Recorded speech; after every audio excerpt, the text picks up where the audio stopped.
Guys, welcome back to Prapthvi. I am Anushree. You are watching DIY crafts, home decor, fashion related contents channel. So, if you like this channel, subscribe to you. So, let's get into the video.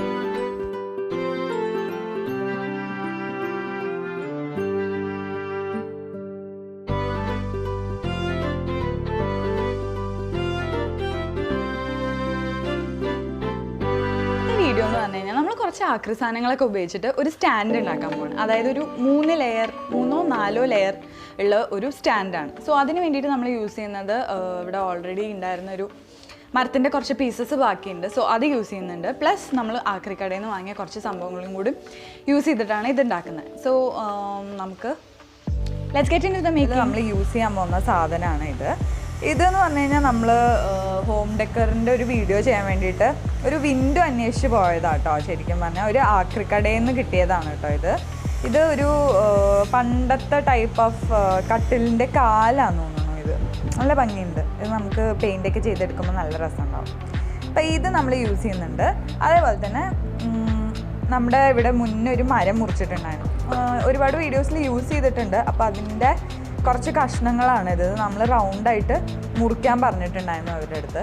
അത് actually damage ആയിട്ടുള്ള മരമായത് കാരണം ഇത് ഉണങ്ങിയ സമയത്ത് ഇങ്ങനെ crack വന്നു. അല്ലെങ്കിൽ ഇങ്ങനെ ക്രാക്ക് ഇല്ലാണ്ട് തന്നെ നമുക്ക് കിട്ടുമായിരുന്നു. അപ്പോൾ അങ്ങനത്തെ കുറച്ച് പീസസ് ഉണ്ട് ഇവിടെ. അപ്പോൾ ഇതെല്ലാം ചേർത്തിട്ട് നമുക്കൊരു അടിപൊളി സംഭവം ഉണ്ടാക്കാം കേട്ടോ. അപ്പോൾ ഫസ്റ്റ് സ്റ്റെപ്പ് നമുക്ക് സർഫസ് നന്നായിട്ട് സ്മൂത്ത് ആക്കിയിട്ട് എടുക്കണം സാൻഡ് പേപ്പർ വെച്ചിട്ട്. അപ്പോൾ പെട്ടെന്ന് തന്നെ നമുക്കിതിന് പെയിൻറ്റ് ചെയ്തിട്ട് എടുക്കാം. അപ്പോൾ ഇതിൽ ഓൾറെഡി ഒരു ചെറിയൊരു കളറൊക്കെ ഉണ്ട്. പക്ഷെ അത് ഭയങ്കരമായിട്ട് അതിൻ്റെ കളറൊക്കെ പോയിട്ടുണ്ട്. പിന്നെ ഒരുപാട് ക്രാക്സും ഇതൊക്കെ ഉണ്ട്. ഒരുപാട് പഴയ സംഭവമാണ്. അപ്പോൾ പെട്ടെന്ന് തന്നെ നമുക്കിതിനെ പെയിൻറ്റ് ചെയ്തിട്ട് വരാം.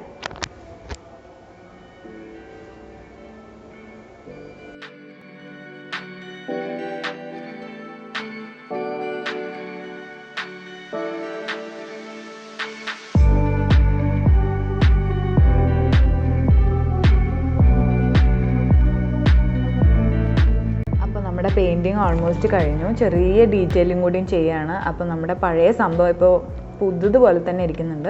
ഇനി നമുക്കതിനെ സ്പ്രേ പെയിൻറ്റ് ചെയ്തിട്ട് കളറ് പെർമനൻ്റ് ആക്കാം. ഇനി നമുക്ക് സ്റ്റാൻഡ് ഉണ്ടാക്കാൻ തുടങ്ങാം. സോ അതിന് വേണ്ടിയിട്ട് ഈ 2 കഷ്ണങ്ങളും കൂടിയിട്ട് ജോയിൻ ചെയ്യാൻ നമ്മൾ ആണി അടിച്ചിട്ട് ജോയിൻ ചെയ്യണം കേട്ടോ. അപ്പോൾ ആദ്യം തന്നെ ഇത് രണ്ടും കൂടി ജോയിൻ ചെയ്തതിന് ശേഷം പിന്നെ ഒരു സർക്കുലർ ആയിട്ടുള്ള സംഭവത്തിൽ വെക്കുക.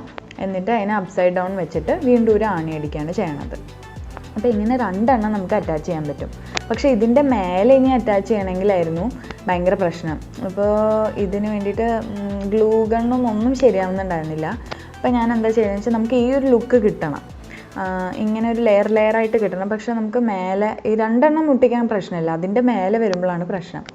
അപ്പോൾ എന്താ ചെയ്തതെന്ന് വെച്ച് കഴിഞ്ഞാൽ മോൾഡിറ്റില്ലേ, അതിലെ 2 പീസസും കൂടിയിട്ട് നന്നായിട്ട് മിക്സ് ചെയ്തിട്ട് മോൾഡിറ്റ് വെച്ചിട്ടാണ് ഒട്ടിച്ചിരിക്കുന്നത്.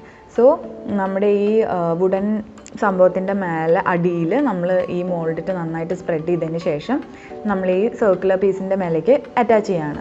അപ്പോൾ അത് വെറുതെ വെച്ചാൽ പോരാ. അത് നമ്മൾ വെച്ചതിന് ശേഷം വീണ്ടും ഒരു ലെയർ ഓഫ് മോൾഡിറ്റ് നമ്മൾ എടുത്തിട്ട് അതിന് ചുറ്റും ഇതേപോലെ ഇങ്ങനെ പ്രസ് ചെയ്ത് കൊടുക്കണം. എന്നാലും അത് അറ്റാച്ച് ആവുള്ളൂ കേട്ടോ. ഞാൻ 2 രീതിയിൽ ട്രൈ ചെയ്ത് നോക്കി. അതുകൊണ്ടാണ് അടിയിലത്തെ പീസ് ഓൾറെഡി ചെയ്തിരിക്കണേ. ഞാൻ അത് സക്സസ് ആയതുകൊണ്ടാണ് മേലത്തേക്ക് ചെയ്യാൻ വന്നത്. അതിന് ശേഷം ഈ കഷ്ണത്തിൻ്റെ മേലെ കുറച്ച് ക്രാക്സ് ഉണ്ടായിരുന്നല്ലോ, അതൊക്കെ ഞാൻ ഈ മോൾഡിറ്റ് വെച്ചിട്ട് തന്നെ കവർ ചെയ്തു. മോൾഡിറ്റ് കുറച്ച് എക്സസ് ഉണ്ടായിരുന്നു. അപ്പോൾ അത് കവർ ചെയ്യാമെന്ന് വിചാരിച്ചു. കവർ ചെയ്തതിന് ശേഷം ഇനി നമുക്ക് പെയിൻറ്റ് ചെയ്യണം. ഇതിനപ്പോൾ നമ്മുടെ ഈ ഡിസൈനായിട്ട് മാച്ച് ചെയ്യണ പോലെ തന്നെ ബ്ലാക്കും റെഡ് കോമ്പിനേഷൻ തന്നെ ചെയ്യണം. അപ്പോൾ ഒരു വേറൊരു പീസായിട്ട് ഇരിക്കുന്ന പോലെ തോന്നില്ലല്ലോ. അപ്പോൾ അങ്ങനെ ചെയ്തിട്ട് റെഡിയാക്കി എടുത്തു. അതേപോലെ തന്നെ ക്രാക്കിനും നമ്മുടെ ഈ വുഡിൻ്റെ അതേ സെയിം കളർ തന്നെ കോമ്പിനേഷൻ വെച്ചിട്ട് കുറച്ച് ഡാർക്കാക്കിയിട്ട് കൊടുക്കുന്നുണ്ട്. അപ്പോൾ അത്ര എന്താ പറയുക, ആ ഒരു ഭംഗിക്കുറവ് ഉണ്ടാവില്ലല്ലോ. അപ്പോൾ അങ്ങനെ ചെയ്യാം.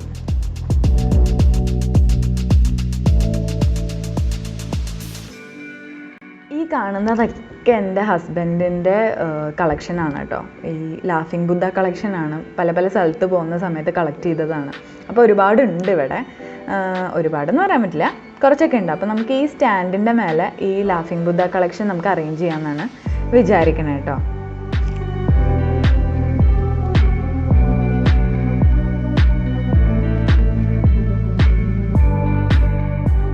ഓരോന്നോരോന്നായിട്ട് വെച്ച് നോക്കാം. അകത്തേക്ക് കൊണ്ടുപോകുന്നതിന് മുമ്പ് നമുക്കൊന്ന് എങ്ങനെ ഉണ്ടാവും എന്നൊന്ന് ജസ്റ്റ് നോക്കിയതിന് ശേഷം അകത്ത് കൊണ്ടുപോയിട്ട് സെറ്റ് ചെയ്യാം.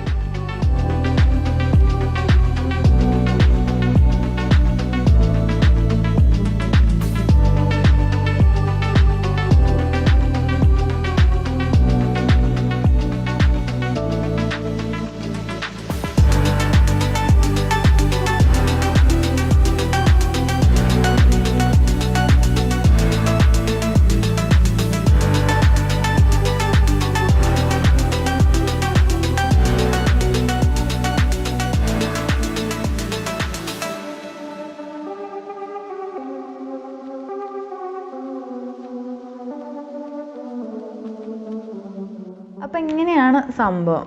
കൊള്ളാം അല്ലേ? എല്ലാം വെച്ചപ്പോൾ വേറൊരു ലുക്ക് തന്നെ വന്നു. നമുക്ക് ലാഫിംഗ് ബുദ്ധ ഉള്ളതുകൊണ്ട് അത് യൂസ് ചെയ്തു എന്നേ ഉള്ളൂ. അല്ലാണ്ട് എന്ത് സാധനങ്ങൾ വേണമെങ്കിലും നമ്മൾ ഷോ പീസസ് ആയിട്ട് വെക്കുന്ന എന്ത് സംഭവങ്ങൾ വേണമെങ്കിലും ഇതിൽ അറേഞ്ച് ചെയ്ത് വെച്ച് കഴിഞ്ഞാൽ നല്ല രസമുണ്ടാവും. അങ്ങനെ ലെയറായിട്ട് കാണുമ്പോൾ ഒരു പ്രത്യേക ഭംഗിയല്ലേ. അപ്പോൾ നമ്മൾ അക്വേറിയത്തിൻ്റെ മേലെയാണ് കേട്ടോ വെച്ചിരിക്കുന്നത്. അവിടെ മോനും കൂടി ഉള്ളതുകൊണ്ട് അവനത് താഴെ ഇടാൻ ചാൻസ് ഉണ്ട്. അതുകൊണ്ട് നമ്മൾ അക്വേറിയത്തിൻ്റെ മേലെയാണ് വെച്ചിരിക്കുന്നത്. പ്ലസ് അതിന് ചുറ്റും കുറച്ച് പ്ലാന്റ്സ് ഒക്കെ വെച്ചിട്ട് ഡെക്കറേറ്റ് ചെയ്തിട്ടുണ്ട്. സംഭവം കൊള്ളാം.